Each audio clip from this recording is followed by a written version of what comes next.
एक वक्त था जब नेपाल दुनिया का इकलौता हिंदू राष्ट्र था और वो वक्त ज्यादा पुराना भी नहीं। साल 2008 से पहले तक नेपाल सिर्फ हिंदू राष्ट्र ही नहीं था बल्कि वहां राजशाही थी। लेकिन 2008 में यहां माओवादी क्रांति हुई जिसमें राजशाही को खत्म किया गया और लोकतंत्र की बहाली हुई। लोकतांत्रिक व्यवस्था आने के साथ ही नेपाल हिंदू राष्ट्र भी न रहा। इस बात के 16-17 साल हो गए, लेकिन अब अचानक एक बार नेपाल की सड़कों पर राजशाही के समर्थन में लोगों की भारी भीड़ जुट रही है। नेपाल के पूर्व राजा ज्ञानेंद्र शाह का जोरदार स्वागत हो रहा है। राजा वापस लाओ, देश बचाओ, हमें राजशाही चाहिए और राजा के लिए शाही महल खाली करो जैसे नारों की गूंज पूरे नेपाल में सुनाई दे रही है। तो बड़ा सवाल यह है कि जिस राजा को हटाने के लिए 2006 में बड़े पैमाने पर सड़कों पर विरोध प्रदर्शन हुए थे, अब फिर से उसी राजा को दोबारा वापस लाने के लिए नेपाल में प्रदर्शन क्यों हो रहा है?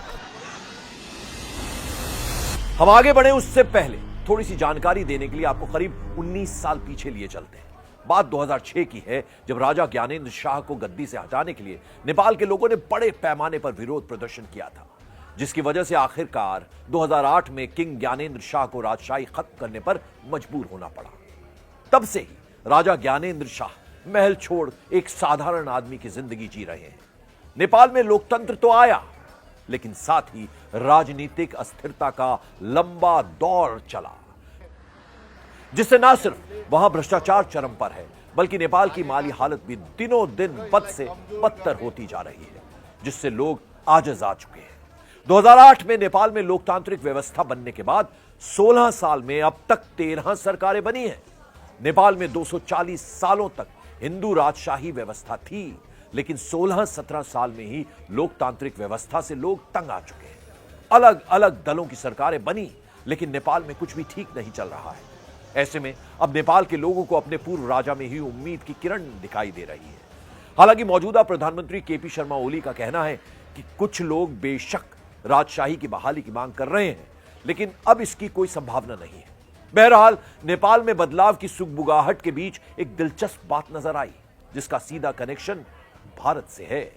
नेपाल में ज्ञानेंद्र शाह के समर्थन में लोगों के हुजूम के बीच वहां कुछ युवक राजा ज्ञानेंद्र शाह के साथ उत्तर प्रदेश के सीएम योगी आदित्यनाथ का पोस्टर लहराते दिखे। ज्ञानेंद्र शाह ने इसी साल जनवरी में ही उत्तर प्रदेश की यात्रा की थी। खबरों के मुताबिक इस यात्रा के दौरान नेपाल के पूर्व राजा योगी आदित्यनाथ से मिले भी थे।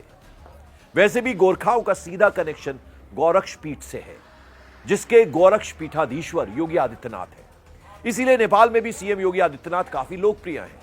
अब जब नेपाल के युवक योगी की तस्वीर लहरा रहे हैं, तो नेपाल के राजनीतिक दलों में इसको लेकर खलबली मची हुई है। नेपाल के प्रधानमंत्री केपी ओली ने इसको लेकर आलोचना भी की है। नेपाल में चल रहे इस घटनाक्रम को लेकर भारत की नजर बनी हुई है। नेपाल सिर्फ पड़ोसी देश ही नहीं है, बल्कि दोनों देशों के बीच के बॉर्डर खुले हुए हैं और दोनों देश के नागरिक बिना वीजा बॉर्डर आर पार कर सकते हैं। हाल ही में नेपाल ने चीन की तरफ हाथ बढ़ाए हैं, जिससे भारत की चिंता भी बढ़ी है। नेपाल के कम्युनिस्ट नेताओं का भारत विरोधी रवैया कोई नया भी नहीं है।